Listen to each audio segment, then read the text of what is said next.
Millet Marvels, changing the way world eats by Tenali Double Horse.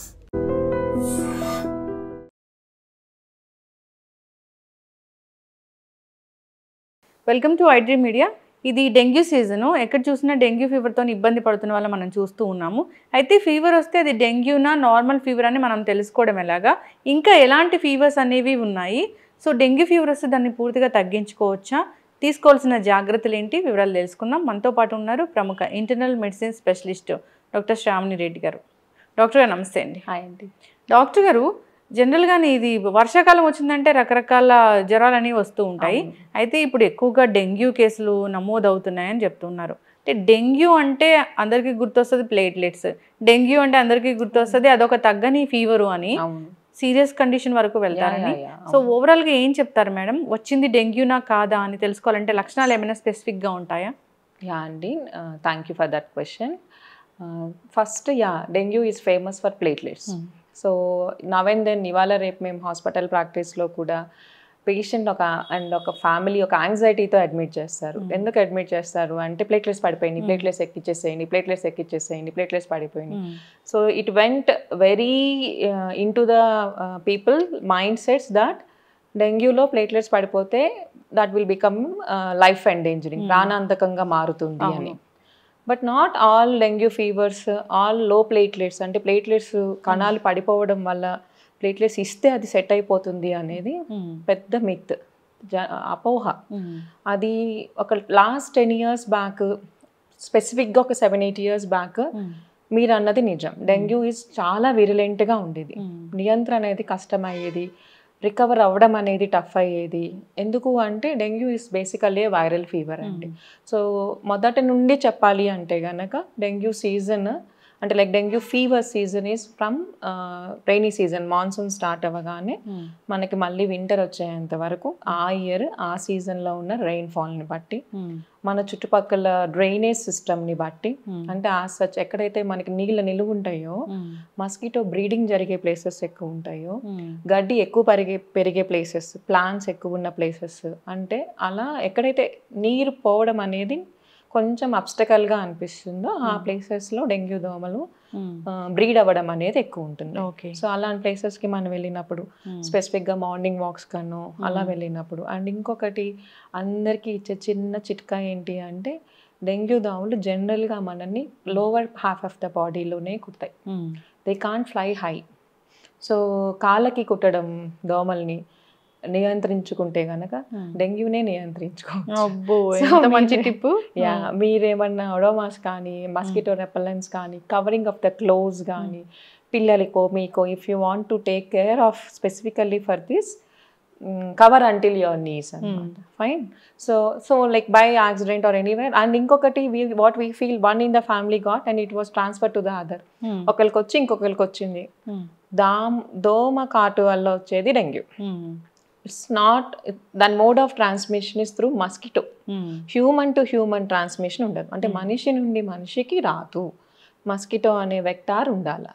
వచ్చిన తర్వాత first ఇనీషియల్గా మనకి we feel the feeling of sick, అంటే మనకి నార్మల్గా లేదు అనే ఒక ఫీల్ వస్తుంది స్ట్రాంగ్గా. వీల్ లో డౌన్, కామ్ డౌన్ అవుతాం అనమాట. అయిన తర్వాత the fever will start, high fever వస్తుంది. ఇందాక ఇంకొక క్వశ్చన్ అడిగారు మీరు, ఇప్పుడున్న మాన్సూన్ సీజన్లో we have varieties of fevers by route or by contamination or somehow. ఇప్పుడు డెంగ్యూ ఉండొచ్చు, మలేరియా ఉండొచ్చు, వాటర్ అండ్ ఫుడ్ కంటామినేషన్ వల్ల టైఫాయిడ్ ఫీవర్ ఉండొచ్చు, లేకపోతే రెస్పిరేటరీ ఇల్నెసెస్ మనకి లైక్ కోల్డ్, కాఫ్, ఫ్లూ ఉండొచ్చు, or else seasonal other urine infections ఉండొచ్చు because of frequency of toileting, common usage of bathrooms and all. So ఇవన్నీ కూడా ఉంటాయి. మరి హౌ టు డిఫరెన్షియేట్?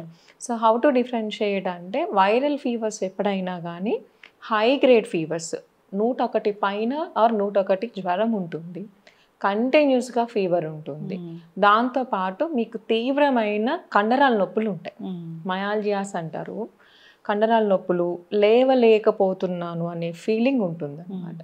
అలా కాకుండా ఫుడ్ ఇన్ఫెక్షన్ వల్ల కానీ, లేకపోతే టైఫాయిడ్ ఫీవర్ వల్ల కానీ, మలేరియా కానీ, యూరిన్ ఇన్ఫెక్షన్స్ కానీ, లంగ్ ఇన్ఫెక్షన్స్ కానీ, ఇవి వేరే ప్యాటర్న్ ఆఫ్ ఫీవర్ని చూపిస్తాయి మీకు. మలేరియా అనుకోండి, ఒక సేపు హై అవ్వటం, చిల్స్ రావటం, చెమటలు పట్టడం, లో అయిపోయి నార్మల్ అయిపోయి కోల్డ్ అవ్వడం. బట్ వైరల్ ఫీవర్స్లో we will not touch normal. ఇప్పుడు జనరల్గా ఎవరమైనా కానీ ఫీవర్ రాగానే we go over the counter, will take paracetamol, will take it. అది సబ్సైడ్ అయ్యి బేస్ లైన్ టచ్ అయ్యింది అంటే 98, 97కి వచ్చారు అంటే chances that it may not be a viral fever, seasonal fever అయి ఉండొచ్చు. లేదు స్టిల్ అది వేసుకున్నా సరే 3-4 అవర్స్కి స్టిల్ ఐఎమ్ అట్ 100 ఉన్నాను, I'm not touching the base line, or else I'm spiking up very fast, ఒక 4 అవర్స్లోనే నాకు మళ్ళీ 1 or 2 వచ్చేసింది అంటే it can be a very viral fever, flu or dengue, which you have to take care further. సరేనా? So ఇట్లా ఇంకొకటి I want to make clear, ఇక్కడ ఒక ఫేజ్ ఆఫ్ ఇల్నెస్ ఉంటుంది, ఫెబ్రైల్ ఫేజ్ అంటాం, అంటే ఫీవర్ ఫేజ్ ఉంటుంది first, where you will have fever, high grade fever ranging from 3 days to 7 days, వారం దాకా కూడా జ్వరం ఉంటుంది. సో ఇక్కడ ఈ విషయం ఎందుకు చెప్పాల్సి వస్తుంది అంటే మీరు భయపడటమో లేకపోతే ట్రీటింగ్ డాక్టర్ సరిగా ఇవ్వట్లేదనో అలా అనుకోవడానికి లేదు. మీరు తీసుకున్న మీకు ఇన్ఫెక్ట్ అయిన వైరల్ స్ట్రెయిన్ బట్టి, వైరల్ లోడ్ బట్టి, అంటే ఎంత వైరస్ మన లోపలికి ఎంటర్ అయిందన్న దాన్ని బట్టి, మీ బాడీ దాన్ని హ్యాండిల్ చేయగలిగిన తీరును బట్టి 3 days to 7 days of fever ఉంటుంది. ఫీవర్ తగ్గిపోయినాక, ఫీవర్ తగ్గిపోవడము అంటే మన వ్యాధి నిరోధక శక్తి ఆ వైరల్ పార్టికల్కి యాంటీబాడీస్ అనేది తయారు చేసుకుంటుంది. జనరల్గా అది తయారవడానికి 5 to 7 days పడుతుంది, ఏ ఇన్ఫెక్షన్ అయినా కానీ. సో అది తయారు చేసుకున్న తర్వాత వైరల్ పార్టికల్స్ లాగానే పోల్చుకొని ప్లేట్లెట్స్ కనిపిస్తాయి దానికి. సో కన్ఫ్యూజ్ అవుతుంది, ప్లేట్లెట్ని కూడా వైరల్ పార్టికల్ అనుకుంటుంది. అనుకుని దాని జాబ్ ఏంటి? To destroy the enemy. So viral పార్టికల్తో పాటుగా ప్లేట్లెట్స్ని కూడా కన్జ్యూమ్ చేసేస్తుంది. సో అలా చేయడం వల్ల మనకి డిస్ట్రక్షన్ రేట్ ఎక్కువ ఉంటుంది, ప్రొడక్షన్ రేట్ తక్కువ ఉంటుంది. జనరల్గా మనకి రోజు టర్న్ ఓవర్ అవుతాయి ప్లేట్లెట్స్, లైఫ్ టైం అలా ఉండవు కదా. సో ఆ టర్న్ ఓవర్ అయినది మళ్ళీ పునరుత్పత్తి అయ్యే ఫేజ్ బ్యాలెన్స్ దాటిపోతుంది. ఎందుకు అంటే ఇవి ఎక్కువ కన్జ్యూమ్ అయిపోతున్నాయి కదా. సో ప్రొడక్షన్ అనేది డిలే అవుతుంది కాబట్టి మీకు అది మేనిఫెస్టేషన్ ప్లేట్లెట్స్ డ్రాప్ అయినట్టు కనిపిస్తుంది బ్లడ్ టెస్ట్ చేసినప్పుడు. సో అలా కనిపించినప్పుడు భయపడిపోతారు జనరల్గా. యూ ఫీల్ లైక్ అమ్మో బాబాయ్ ప్లేట్లెట్స్ 1,00,000కి వచ్చాయి, 80,000కి వచ్చాయి. But that is okay. Other parts of this phase, sero conversion phase అంటారు దీన్ని. ఇందులో మిగతాది ఏంటంటే ఒంట్లో అంత వాతం అనిపిస్తుంది, ఇన్ఫ్లమేషన్ రెస్పాన్స్ వస్తుంది. దానివల్ల మీ గుండె నిదానం అవ్వచ్చు, మయోకార్డైటిస్ అంటాము. ఎక్కడైతే మీకు అవయవాలను రక్షించడానికి నీరు సంచులు ఉంటాయో, అంటే లైక్ ప్లూరల్ స్పేస్ కానీ కార్డియాక్ స్పేస్ కానీ పొట్టలో కానీ నీరు చేరడం, ఆ పూత వల్ల, ఆ ఇన్ఫ్లమేషన్ వల్ల నీరు చేరడం, అలా నీరు చేరడం అనేది మీకు మీ బ్లడ్ కాంపోనెంట్లో, బ్లడ్లో ఉన్న వాటర్ లీక్ అయిపోయి వీటిల్లోకి వస్తుంది, క్యాపిలరీ లీకేజ్ అంటారు దాన్ని. సో అట్లా రావడం వల్ల బీపీ డ్రాప్ అవ్వడం, అలా బీపీ డ్రాప్ అవ్వడం వల్ల గుండె నిదానం అయిపోవడం వల్ల, లేదంటే ఈ నీరు వెళ్ళి కిడ్నీలో సరిగ్గా ఫిల్టర్ అవ్వకపోవడం వల్ల కిడ్నీ ఫెయిల్యూర్లోకి వెళ్ళడం. This is because of this. ఈ డేంజర్ వస్తుంది అనమాట. ప్లేట్లెట్స్ ఎప్పుడు రిస్క్ అంటే కనుక, even we wait when we see 10,000 platelets on a report and the patient is stable. So wait చేసి వాళ్ళకి ఆ ఫేజ్ నుండి రికవర్ అవ్వడానికి సపోర్టివ్ ట్రీట్మెంట్ ఇస్తాం. ప్లేట్లెట్స్ ఎప్పుడు ఇవ్వాలి అన్నది నెక్స్ట్ క్వశ్చన్. దానివల్ల మీకు బ్లీడింగ్ టెండెన్సీ ఉంది, లారల్స్ మీరు బ్లీడ్ అవుతున్నారు, మీకు అంతకుముందు ఒక అల్సర్ ఉందో, లేదంటే అంతకుముందు మీకు పైల్స్ ఉన్నాయో, లేదంటే ఇప్పుడు దీనివల్ల మీరు బాగా రెచ్ చేసుకొని వామిటింగ్ చేసుకొని బ్లీడింగ్ ఇనిషియేట్ చేస్తేనో, ప్రెషర్ డౌన్ అవ్వడమో, హై ఇన్ఫ్లమేషన్ వల్ల హై ప్రెషర్ అయ్యి బ్రెయిన్లో బ్లీడ్ అయ్యే రిస్క్ మీ ఏజ్ వల్ల కానీ మీకున్న బీపీ వల్ల కానీ అలా ఉంది అనుకున్నప్పుడు సేఫ్ జోన్లో పెట్టుకోవటానికి అలాంటి ఇండికేషన్స్ ఏమన్నా కనిపిస్తేనే will transfuse the platelets.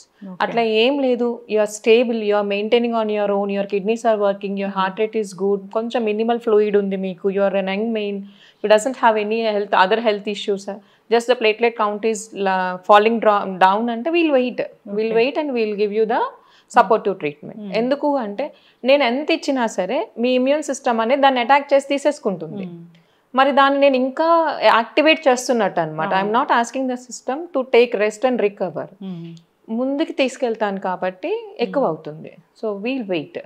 So platelets is not for everyone. Yes, yeah.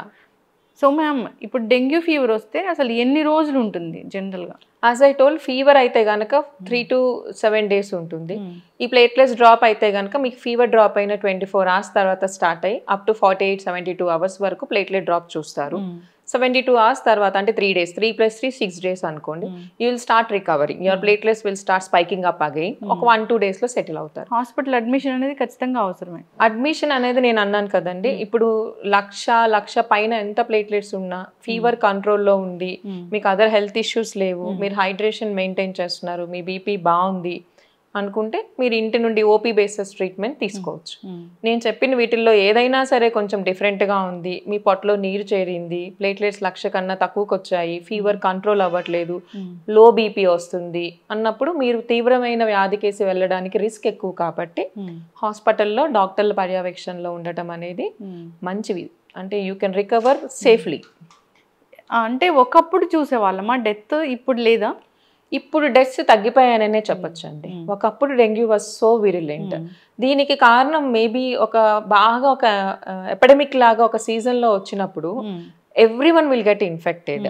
So వాళ్ళందరి నుండి వచ్చిన ఇమ్యూన్ రెస్పాన్స్తో ఆ వైరల్ స్ట్రెయిన్ అనేది వీకెన్ అవుతుంది. వీకెన్ అయినప్పుడు అది అంతకు ముందు మనకి ఇచ్చినంత తీవ్రమైన వ్యాధి స్పెక్ట్రమ్ ఇవ్వలేకపోవచ్చు. సో మనం రికవర్ అవుతాం. ఇక్కడ మరి ఎవరికి ఇది రిస్క్ అనుకోవచ్చు.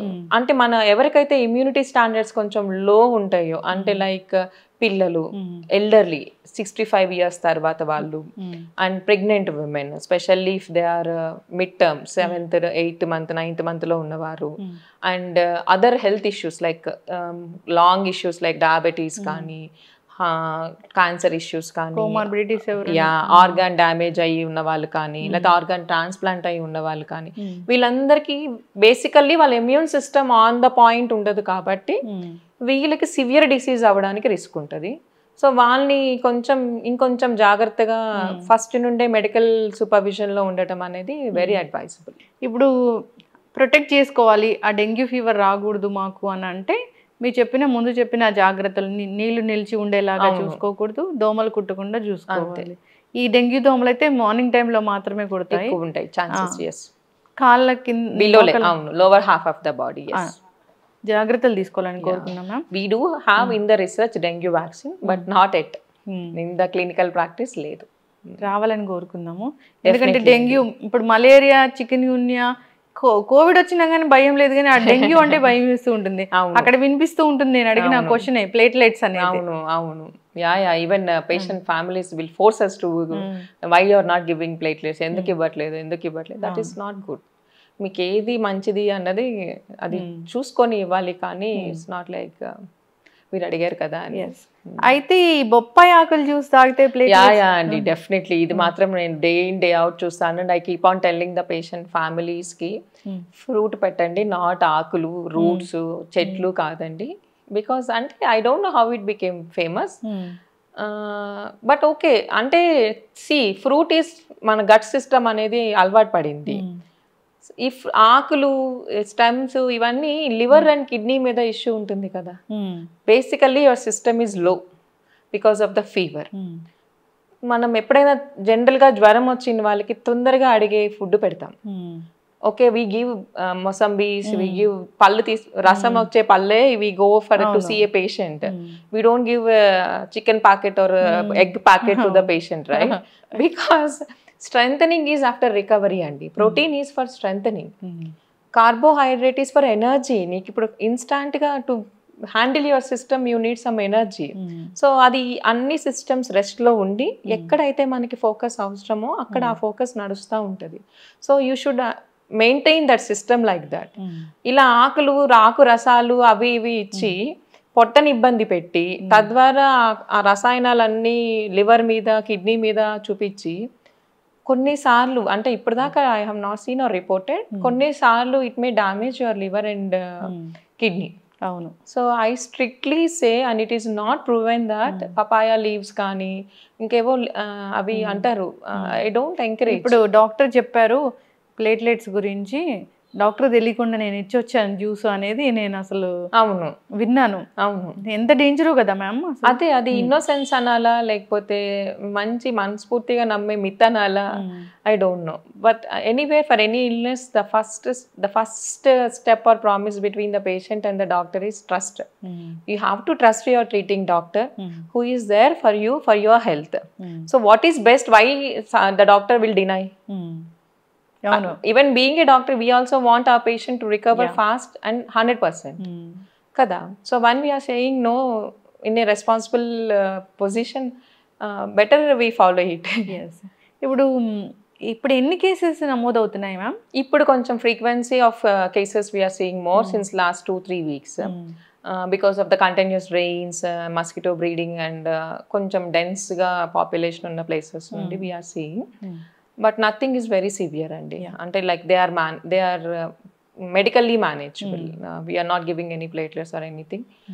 And they have not seen to that extent of severe disease as we used to see. Antaku mundu meer annattu oka 5-6 years back it was so prevalent and ICU skeleton, ventilate avvatam, continuous transfusions, blood products ఇవ్వటం, ఇవన్నీ జరిగాయి. కానీ ఇప్పుడు కొంచెం తగ్గుముఖం పట్టిందనే చెప్పాలి, అంత తీవ్రమైన డెంగ్యూ ఫీవర్స్. దాంట్లో కూడా కోవిడ్ ఉన్నట్లు స్ట్రెయిన్స్ ఉంటాయేమో? ఎస్ అండి, we have dengue 4 strains. So 4 varieties-లో. అండ్ ఒక్కసారి వచ్చిన స్ట్రెయిన్తో రెండొకసారి ఇన్ఫెక్ట్ అయితే కనుక, అంటే ఒక్కసారి డెంగ్యూ వచ్చిన వాళ్ళు రెండోసారి ఇన్ఫెక్ట్ అయితే కనుక వాళ్ళకి చాలా తీవ్రమైన డెంగ్యూ ఫీవర్గా టర్న్ అవ్వడానికి రిస్క్ ఎక్కువ ఉంది. Okay, than the first time. చక్కగా చెప్పారు ma'am.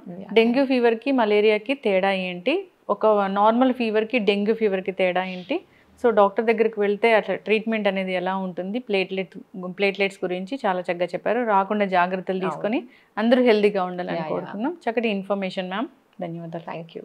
And for more videos, please subscribe to iDream. Please subscribe to iDream. Please subscribe iDream. And please subscribe to iDream. For more videos, subscribe to iDream. please like, share and subscribe to the channel. Congratulations, iDream. Subscribe to iDream. Subscribe to iDream. So subscribe to iDream Media. iDream ki iDream team andarki huge congratulations. Please subscribe iDream Media. Please subscribe to iDream. Subscribe iDream. Please subscribe to iDream. iDream అంటే నా కళల channel subscribe చేసుకున్న నోరు తిరుగుతలేదు, మీరైతే గంట గుర్తు కొట్టండి. For more such videos, please subscribe to iDream. Subscribe to iDream. Please subscribe to iDream. Please subscribe iDream Media. Please do subscribe to iDream. Please subscribe to iDream Media. For best entertainment and information, please subscribe iDream. And don't forget to subscribe to iDream.